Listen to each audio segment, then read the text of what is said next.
You're reading along in the Bible, and it talks about the whore. Why is she called a whore? She's a whore because over the last 1,400 years, she has prostituted her values and her beliefs to gain political power and wealth. And there is historical evidence of this all through the history of the Roman Catholic Church. And she's the mother of harlots because she's enticed others to prostitute their values and their beliefs in order to please her. Now I want you to notice that the whore is sitting on the beast. Turn back to verse number 3, Revelation chapter 17. Then the angel carried me away in the spirit into a desert. There I saw a woman sitting on a scarlet beast that was covered with blasphemous names and had 7 heads and 10 horns.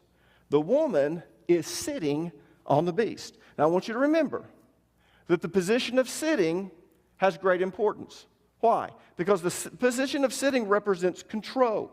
So what this is saying is that the whore is controlling the beast. So according to verse number 3, the whore of Babylon will control the beast, but I want to make this little statement. In the beginning. In fact, the whore is the one that brings the beast into power. You see, during the first half of the tribulation, the beast is dependent upon the whore. Her influence, her worldwide influence, is what allows him to rise to power, and he's dependent upon her to stay in power, at least for the first half of the tribulation. But secretly, the beast and the 10 horns, the 10 kings, the 10 nations hate her. Why? Because they are Muslims. Remember me teaching that? And Muslims believe that Catholics are idolaters.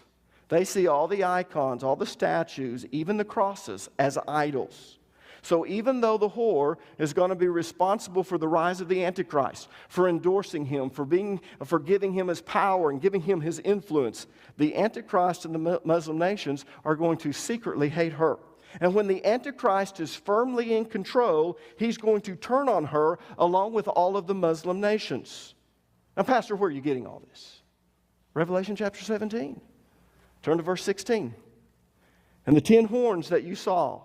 Horns represent, let me say that again. Horns represent kingdoms. Horns represent kingdoms. And the 10 kingdoms that you saw, they and the beast will hate the prostitute. They will make her desolate and naked and devour her flesh and burn her up with fire. Now, what does that mean? Well, underline the word desolate. Desolate is translated from the Greek word eremao. It means to strip of her treasures or to plunder her wealth. So when the beast turns on the whore of Babylon, the first thing that he's going to do is he's going to confiscate the wealth. He's not going to destroy the wealth. There's no reason to do that. He's going to confiscate her wealth. The second thing that he's going to do is he's going to strip her. The way it says it is that he's going to make her naked. To make her naked means he's going to expose her moral corruption to the public. Everything that she's done wrong is going to be exposed to the world.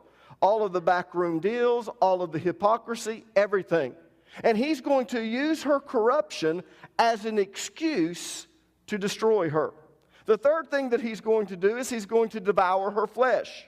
That again is not a Hebrew idiom. It is an ancient idiom, and it means to murder. So he's going to murder all of the clergy.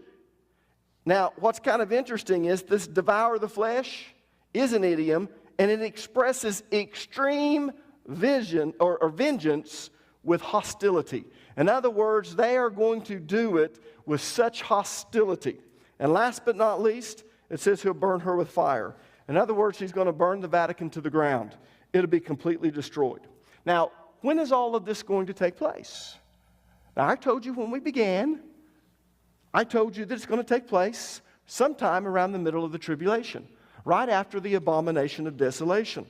That's when the beast comes to his full power and the false prophet comes on the scene. At that point, he'll no longer need her. You see, during the first half of the tribulation, it's only because of her influence.